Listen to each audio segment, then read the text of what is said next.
Terima kasih pemirsa, Anda masih bersama kami di Presisi Utama. Kita beralih ke informasi mancanegara. Tahun 2024 menandai 75 tahun hubungan bilateral Indonesia-Amerika Serikat dan KBRI di Washington DC memulai perayaan dengan forum bisnis bagi perwakilan pemerintah dan pebisnis kedua negara. Di tengah tahun pemilu bagi kedua negara, bagaimana prospek kerjasama ekonomi Indonesia dan Amerika Serikat? Berikut laporan selengkapnya oleh jurnalis VOA Indonesia, Virginia Gunawan.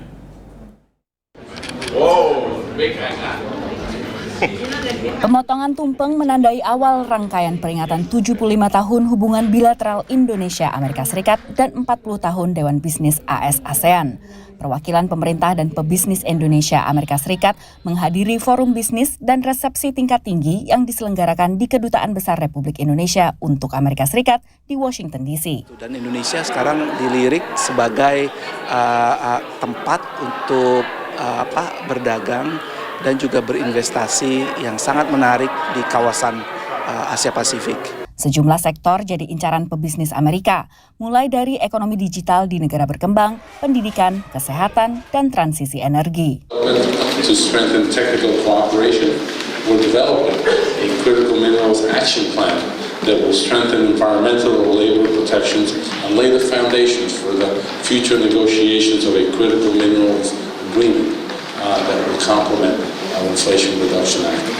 Undang-Undang Pengurangan Inflasi adalah UU yang memberikan insentif pajak untuk memacu produksi dan penjualan kendaraan listrik di Amerika Serikat. Indonesia dan Amerika Serikat menaikkan status kerjasamanya menjadi kemitraan strategis komprehensif ketika Presiden Joko Widodo mengunjungi Gedung Putih pada November 2023 lalu.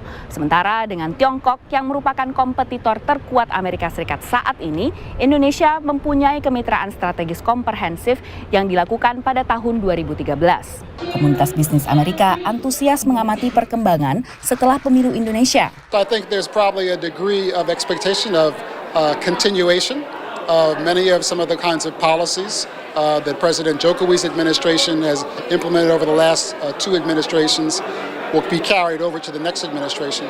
But I think there also will be some discussions around where there can be further improvements and from a policy point of view or a regulatory point of view that we had an opportunity today to, how shall we say, to begin to talk about where we think there could be ideas for further cooperation going forward.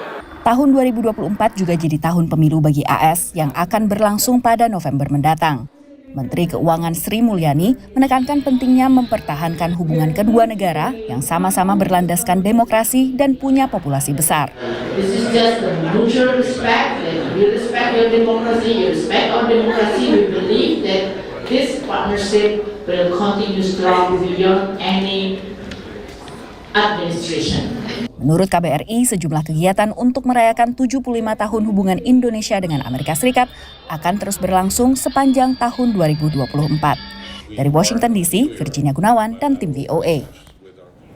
Tetaplah bersama kami, Presisi Utama akan segera kembali.